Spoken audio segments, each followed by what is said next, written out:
有了小孩之后呢，更加能够体会为什么育婴留职停薪在法规上的设计是希望让父母可以在小孩满3岁以前，最多请2年的期间，因为小孩在3岁以前啊，真的是最需要爸妈陪伴的时候呀。不过，即使现在有前6个月的育婴留停薪资补助，对于一些家庭来说，在经济上可能还是会有不小的负担。因此，实务上呢，就很常见到父母向原本的雇主申请了育婴留停之后，但是却又自己在外打工兼职的状况。这支影片呢，就想来讨论一下这些的行为在法令上会遇到哪些的问题以及风险哦。Hello， 大家好，我是 Sean， 欢迎回到 Workforce 劳动力量。我们先来帮大家复习一下有关于劳工申请育婴留停时应该要注意的相关规定好了。一般劳工呢，可以向雇主申请育婴留停的法源依据是依照性别平等工作法第16条的规定，也就是我们开头有提到的，在小孩满3岁以前，劳工最多可以向雇主请求2年的期间。另外也要注意一下，法规中有提到，如果有2名以上的年幼子女的话，则应该要以最幼子女受抚育2年为限。最直接一点的举例呢，就是即使家长生的是双胞胎，也不会因为这样子而有4年的留停额度，因为2名子女的年纪相同，既然可以同时受到抚育，则同样会是2年的期间限制而已。除了性工法的规范之外呢，其他有关于育婴留停的实施细节，可以参考劳动部另外颁布的育婴留职停薪实施办法，以及陆陆续续发布的相关解释令。那我们在这边帮大家整理一下，有几个重点是劳资双方都应该要特别注意的。首先呢，是受雇者申请育婴留停的时候，应该要在10天以前用书面的方式向雇主提出。这边所说的书面，并没有限定一定的形式，可以用公司内部的签呈啊、制定的申请书范本，或甚至电子邮件都可以。或者呢，也可以干脆用劳保局的育婴留停津贴申请书，在公司内部提出申请。那公司的 HR 确认内容无误之后，再盖大小章送劳保局申请津贴就可以了。再来是每次申请育婴留停的期间，以不少于6个月为原则。不过法规也有但书的规范，也就是假如受雇者有少于6个月的需求时，还是可以向雇主这边提出申请的。不过天数啊，仍然不能少于30天，而且次数应该以2次为限。这边也补充一下，前几年劳动部曾经有推行过弹性育婴假机制，也就是让受雇者呢可以用少于30天的期间来申请育婴留停。不过当时候仅有数十家的公民营单位参与试办，目前也没有正式的实施。当然啦，如果现在企业也可以接受用更具有弹性的方式让员工办理育婴留职停薪，只要是对劳工比较有利的，当然这也是没什么问题。接着呢，是育婴留职停薪实施办法中有规定，受雇者在留停期间内可以跟雇主协商提前或延后复职。这其实可以分成2个层面来看。如果受雇者想要提前复职的话，基本上这牵涉到劳资双方一开始的约定，所以我会认为呢，需要劳资双方合意才可以达成。但如果是希望延后复职的话，因为法令并没有2次留停之间需要间隔多少的规范，所以受雇者呢，如果请求育婴留职停薪时仍然在法令的框架之内，并且也有提前10天提出的话，雇主都应该不得拒绝劳工延长留停的申请。再来是留停期间，原则是不计入工作年资的。这潜在的影响啊，就是劳工的特休天数计算啊，或是万一被资遣时的资遣费计算基础。那当然啦，雇主如果想要并计年资也是可以的。另外啊，留职停薪期间内，雇主可以透过定期契约去聘雇职务代理人作为替代人力，但是也建议雇主在跟该名职代约定的时候，应该要用书面的方式来签订劳动契约，并且也要明确的约定契约期间以及工作内容范围。其他还有一些重点，像是育婴留停办法中有提到，受雇者在育婴留职停薪期间内不得与他人另订劳动契约。当然这也是我们待会影片要特别讨论的。再来就是受雇者育婴留职停薪期间内，雇主应该要随时跟受雇者联系，告知他有关于职务的教育训练讯息。最后，在受雇者育婴留职停薪结束之后，所谓的复职，指的是说雇主应该要让受雇者恢复到原本申请育婴留停时原有的工作。这边也补充一下，如果雇主真的是没有办法让受雇者复职的话，也应该要有符合性别平等工作法第17条规定的各项事由，而且要经过主管机关同意，才可以依法在30天以前通知他，并且办理自签。除了以上的这些规范呢，相信很多父母们更加关注的是留停期间内到底会有哪些的补助。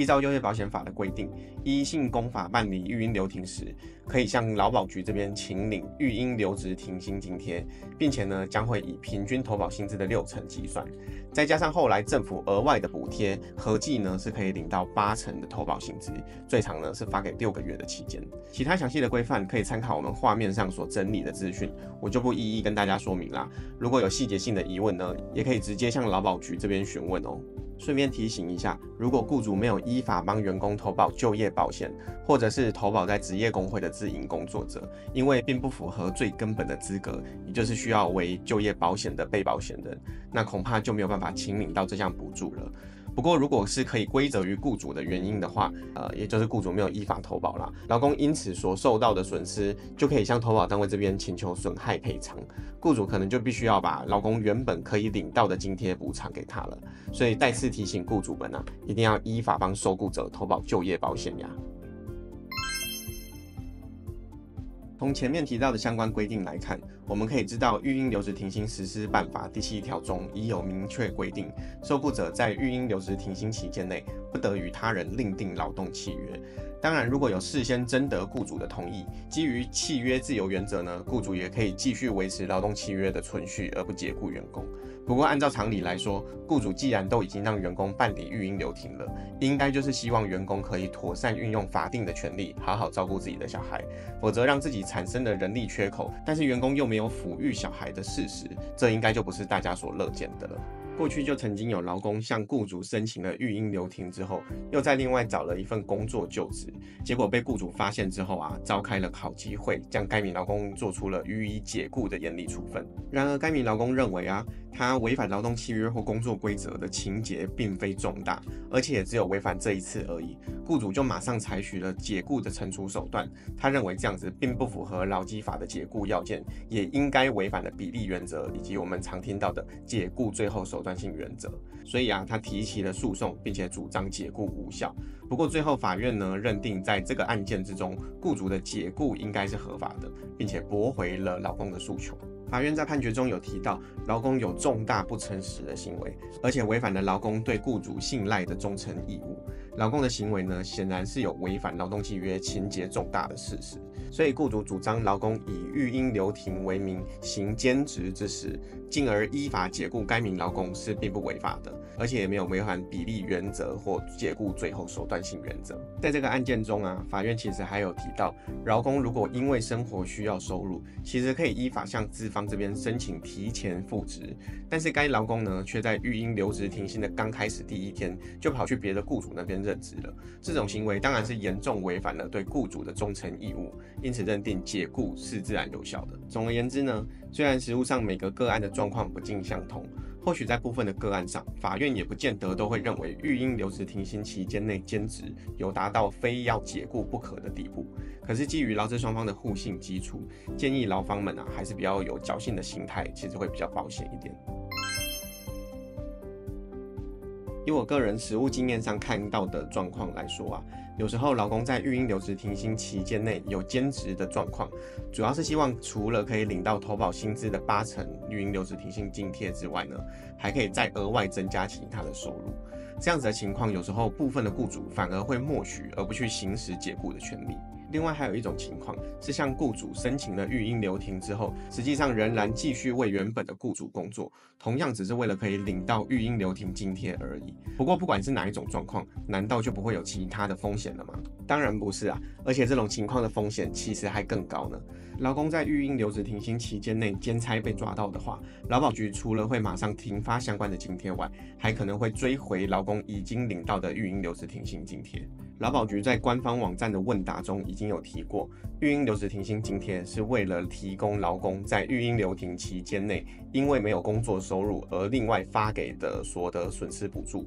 因此劳工在育婴留停期间之内，假如另外有工作收入的话，是不可以继续请领育婴留停津贴的。其实被追回津贴还算事小，如果因此而背负上刑责，反而就更加得不偿失了。过去就曾经有劳工在向原本的雇主办理育婴留停之后，又在留停期间之内到某一个私校兼任讲师，结果被民众检举之后，劳保局就派员查访，而且另外向检警这边告发，结果法院就认定确实有触犯诈欺取财罪的嫌疑呢，而将劳工判刑了。另外还有一起案件呢，是某个劳工在未取得公司同意的情况之下，便私自盗用公司的大小章，并且在育婴留职停薪津贴的申请书上用印，并且呢留停期间之内还是继续在公司这边任职。结果后来公司因故发现之后，便委任律师向地检署这边告发。虽然当事人在诉讼过程中有抗辩已经取得公司负责人的同意，而且也主张自己并不清楚相关的规定，所以才会不胜处罚。不过后来法院认为该名劳工其实已经有相当的社会工作以及生活经验，